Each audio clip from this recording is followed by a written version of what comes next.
person in charge, they do need to constantly stay involved on some level. Doesn't mean they're busy 24/7, but on making sure content is still relevant. That is absolutely critical.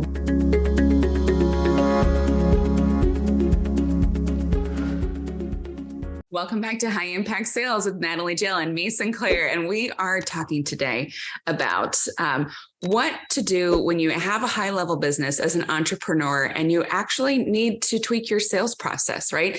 Natalie Jill just happens to be an amazing expert at this. And for just a few clients, she is actually behind the scenes helping to shape these, 10-figure, 9-figure, 8-figure businesses.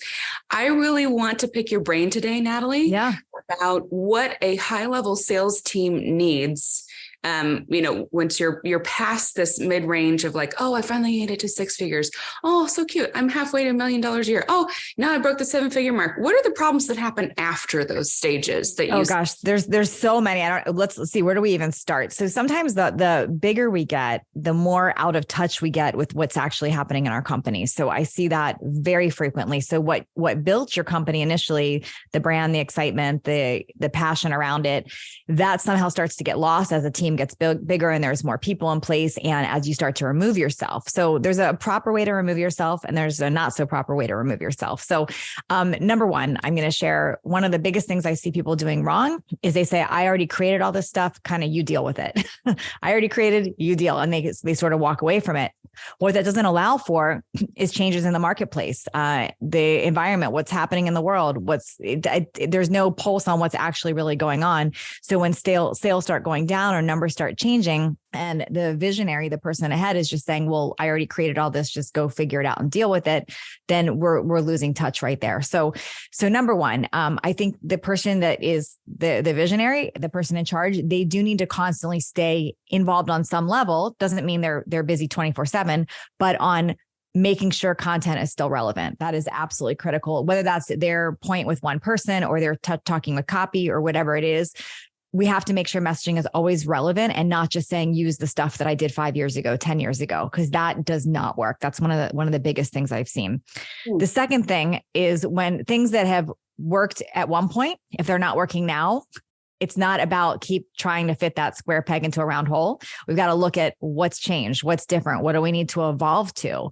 So getting stuck on the way something used to be, or it once was, or it always was, is not a smart way to go. We have to be able to disrupt all of that and look at what actually would work right now. What's changed? Like take AI, for example, that's new, that's changed. If we don't stay on top of using that, we're going to get behind the game on that. So really being willing to disrupt and always look at that. The next thing is making sure that you're delegating properly. I see this go wrong a lot. Every founder, business owner, CEO, yes, they need to stay removed on some level, but they still need to be in their unique ability. And if the second they completely try to hand off their unique ability, I see problems. So for instance, if your unique ability is marketing or it is sales, you've got to keep your pulse on that part. You can delegate everything else, but I see this mistake happen all the time where they say, oh, I'm spending too much time in sales and marketing because that's their unique ability and they can't help but to jump into that. And they try to go move to another area that they think they should be in. And then sales and marketing sort of suffers because we don't have that brain power behind it.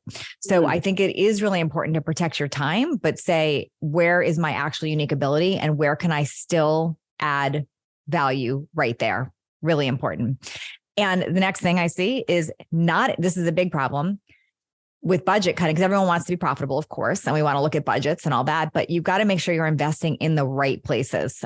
Meaning if sales and marketing, for example, is your biggest revenue driver, which it is for most people, we can't cut corners there. You should have the right help on your sales and marketing. You should have the right people in place. That's not the time to be skimping and cutting corners and trying to budget on, the neighbor or the intern that can help with that area. That's not the time to do that.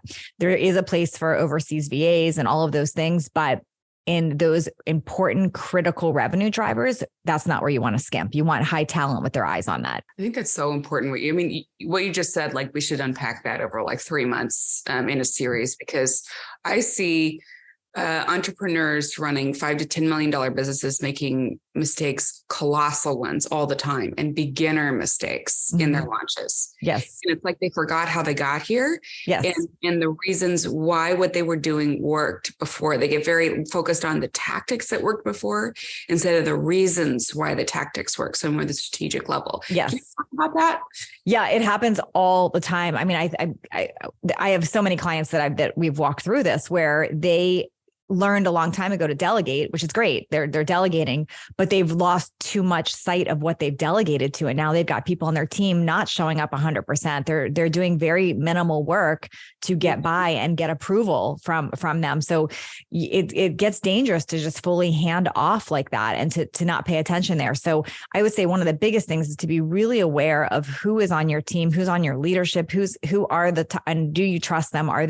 Do they have your back? Do they really get your messaging? Do they really get your vision? The second thing is being really vision focused and making sure you're communicating your vision to your whole team in a way that's enrolling to them. Not, this is my vision, go do this, but making sure that they're aligned with your vision. Because if everyone's aligned with your vision and it's going to be part of their vision too, then you've got a winning formula right there. So getting really clear. One of the first things I do with clients is go back to vision. Like, what is your vision? And some of them don't want to do it initially, but getting them clear on their vision gets everybody clear on what's happening. So really spending, what was that? I've already done this. Yes. But really spending time on that vision and making sure you have, because when you roll out your vision to your team, by the way, if they are rolling their eyes or not into it, they're not your right people. That's really critical because you need people on your team fully aligned with your vision to have your back and make sure it's happening there. And it needs to be that top down. This does not mean it's more work for you. It's the initial work each year of making sure you're clear, your team is clear. And then it pretty much is hands off for you because everyone's clear on what the vision is. So good. Thank you so much.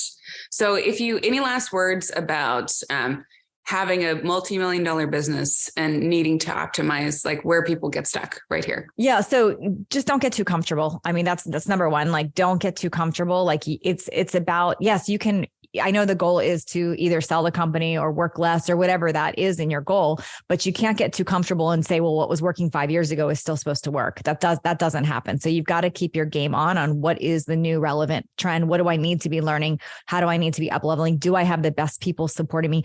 And, at this day and age, you don't have to have full-time people. You can have fractional. I'm a fractional CSO, fractional sales officer for people. You can have fractional CFO, like you can have really smart minds doing working for you a fraction of the time that still moves things forward in the right direction. So that's really, really important there.